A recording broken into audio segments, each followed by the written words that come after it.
Hey there, welcome to TECHHELPLINE. I hope you all are doing well.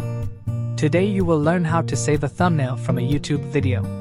Before I start this video, be sure to subscribe to this channel and do not forget to click on bell icon. So let's begin. A video thumbnail is a still image that acts as the preview image for your video. It's kind of like a book cover. And like a book cover, it should entice a potential viewer to want to see more. A great custom video thumbnail can make all the difference when it comes to a viewer clicking through to your video.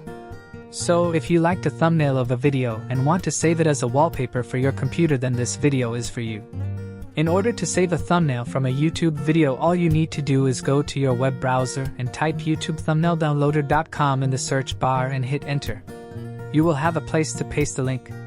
Now go to YouTube and right-click on the video and click on Copy Video URL. Go back to the youtube-thumbnaildownloader.com and paste it there and hit enter. Now as you can see, the thumbnail is ready to download. Click on Download. Right-click on the image and click on Save Image As. Now click on Save. I hope you guys like this video. I will see you in the next one. Thank you guys for watching this video, and make sure to subscribe this channel and don't forget to hit the bell icon.